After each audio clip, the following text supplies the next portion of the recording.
Christmas ഇങ്ങ് മുറ്റത്തെത്താറായില്ലേ, അപ്പോൾ ക്രിസ്മസിന് ഡ്രസ്സ് എടുക്കാനായിട്ട് ഞങ്ങൾ ഇറങ്ങിയതാണ്.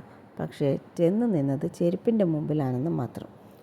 വാങ്ങാൻ പോയ സാധനം ഒട്ട് മേടിച്ചതുമില്ല. പക്ഷേ അതിൻ്റെ ഇരട്ടിക്ക് നമ്മൾ വേറെ സാധനങ്ങളായിട്ട് മേടിക്കേണ്ടി വന്നു.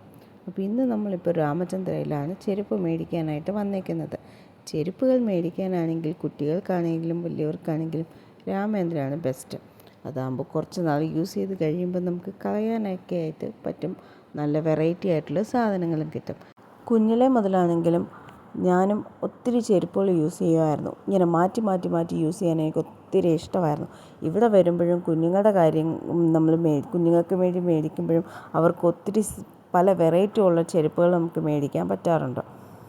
ബാറ്റയൊക്കെ ആണെങ്കിൽ ഒത്തിരി നാൾ കിടന്ന് പണ്ടാറോട്ട് പൊട്ടുമില്ല, തേയത്തുമില്ല. നമുക്കുദ്ദേശിച്ച സാധനങ്ങളൊന്നും അവിടെ കിട്ടാത്തതുകൊണ്ട് നമ്മൾ അടുത്ത നേരെ പോത്തീസിലേക്കാണ് വന്നത്. പോത്തീസിൽ ചെന്നിട്ട് ഡ്രസ് മെറ്റീരിയൽസിൻ്റെ അവിടെ ചെന്ന് നമ്മൾ പിള്ളേർക്കുള്ള ഫ്രോക്കിന് മെറ്റീരിയൽ കട്ട് ചെയ്തെടുക്കാമെന്നാണ് വിചാരിച്ചത്. പക്ഷേ അവിടെ ചെന്നപ്പോഴും നമ്മൾ ഉദ്ദേശിച്ച സാധനം കിട്ടാത്തതുകൊണ്ട് പിന്നെ സമയമൊന്നും കളഞ്ഞില്ല, നേരെ സൂപ്പർ സ്റ്റോഴ്സിലേക്ക് വിട്ടു.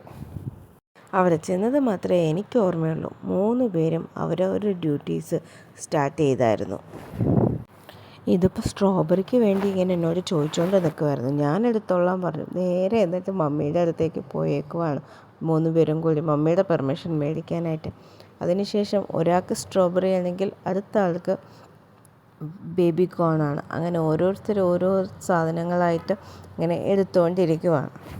രാമചന്ദ്രയിലാണെങ്കിലും പോത്തീസിലാണെങ്കിലും രണ്ടിടത്തും സൂപ്പർ സ്റ്റോഴ്സ് ഉണ്ട്. പക്ഷേ രാമചന്ദ്രനേക്കാളും നല്ല ഫ്രഷ് ആയിട്ടുള്ളതും അതുപോലെ തന്നെ നല്ല ക്വാളിറ്റി ഉള്ളതുമായ സാധനങ്ങൾ നമുക്ക് പോത്തീസിൽ മാത്രമേ കിട്ടത്തുള്ളൂ. ഇതിൻ്റെ ഇടയിലാണെങ്കിൽ ചോട്ടൂനാണെങ്കിൽ മുന്തിരി കാണിച്ച് കൊതിപ്പിക്കുന്ന പരിപാടി എല്ലാം ചെയ്യുന്നുണ്ടായിരുന്നു. വളരെ ടേസ്റ്റി ആയിട്ടുള്ള ഒരു മുന്തിരിയാണിത്. കുരുവുമില്ല, പക്ഷെ സൂപ്പർ ടേസ്റ്റുമാണ്. ചേച്ചിമാർക്ക് 2 പേർക്കും ചെറിയൊരു പണി കൊടുത്തേക്കുവാണ്. അതൊക്കെ ചെയ്ത് പഠിക്കട്ടെ.